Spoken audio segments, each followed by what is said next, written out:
It is clear in the Nigerian arrangement today. I wouldn't say that things are well done as to make everybody in Nigeria feel that he or she belongs. More so when we look at the federal arrangement. Within the last 7 years or thereabout, we see that the Igbos are almost pushed out of the ring. After the Civil War, we were told no victor, no vanquish. But unfortunately, if you watch closely, you find that some people are really, there is a victor and some others on the other side. And that is why we look at into the Nigerian arrangement, you will find that all the service chiefs in this country belong to one side completely. And we know very well the battle, the war fought to get independence. Igbos are never appendage in anything, even in anywhere in the world, in business, in education, in everything, but in this arrangement. So for that reason, some people feel that they are marginalized. And that gave rise to some reactions, which we are seeing. And initially, in everything, when it starts, there may be good intention, but along the line, it normally happens that some hopeless people will take over. We see this reaction has gone out of control, and some criminals have taken their shade under in the cover that it is agitation for Biafra.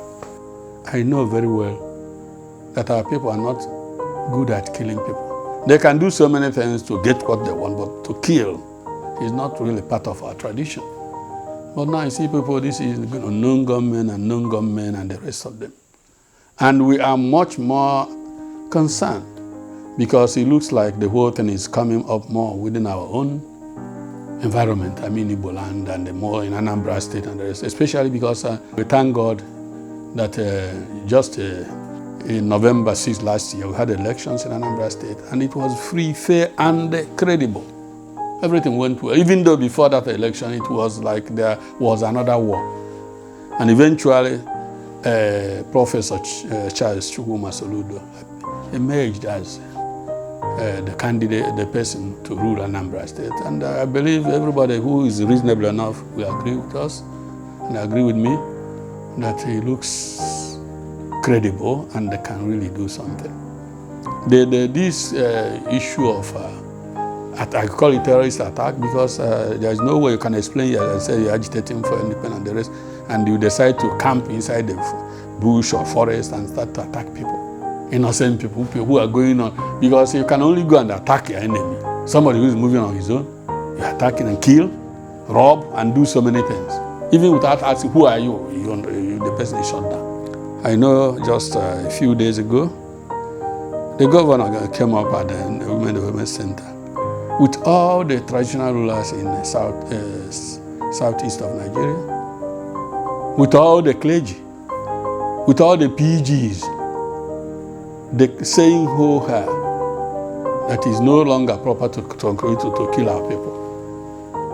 That is no longer proper for us to stop people from getting to schools, to be educated. Because when people are not educated, then you can manipulate and control them any way you want it. And so anybody telling you not to go to school and is really an enemy of progress, because there is no way. Then knowing fully well that we Igbos depend much on what we can struggle and get in business.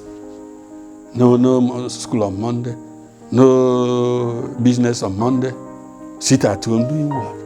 Eventually, if we go that way, the danger is that after some time, the economy will crumble, we become illiterate, and everything crumbles. And those who are looking for us really will get us. Because when you are hungry, we depend completely on some other person.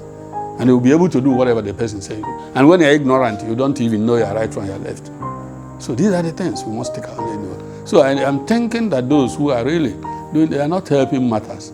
Fortunately, the government has offered a kind of amnesty. Come, let us discuss this.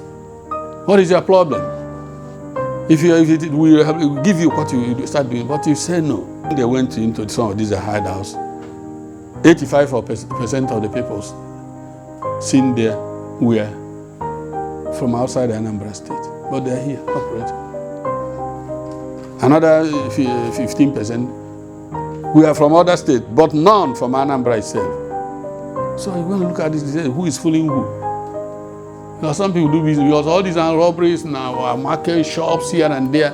At the end of the day, if you look at the vehicles there, inside there, and they begin to wonder, how come it that these things are there and nobody makes noise?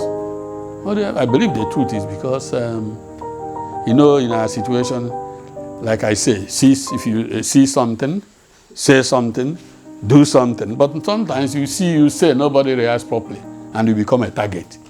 That's why I think the audacity, the boldness of the security to have gone in to look at it makes a big difference. Because at least, no matter what is happening now, I know that their stronghold is being a kind of, and eventually to organize is not so easy. So I believe, because if we get Anambra safe, then we move on. And you see, we are sitting down, as they say, sit at home. Last Monday, we are doing sit at home. But the Vice President of the Federal Republic of Nigeria was in Ebony, and they were doing parade. And I'm sitting home here. I don't know whether Igbo land, our own Igbo land, is different. Even sitting at home here, there is no wisdom in it. If you want to really to do it to affect those who are really dealing with us, they sit at home, should live in Abuja and the rest of the places. So they see the effect. What you are doing here is just like, I think Governor explained it well. Somebody annoyed you, maybe in Lagos. You came down, lock your door, and they started beating your family. So nobody will eat and end this. There is no common sense there. And our people say, na okoko rapo mma very easy. We have to carry it over easy. The chicken left the knife that did the cutting of the head. And they, started complaining to the soup pot that is doing only her work. Because the work of the soup pot is to cook the meat.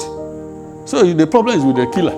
So this is what we are seeing. And that aspect, I still strongly call on our people, those who are in this. I am one of those who say, one Nigeria, but not at all cost. I believe in one Nigeria, but it must be a Nigeria where there is justice, equity, rule of law, things are working, everybody is a part of it. Not one Nigeria where monkey the walk, babu the chop. No, it will not work.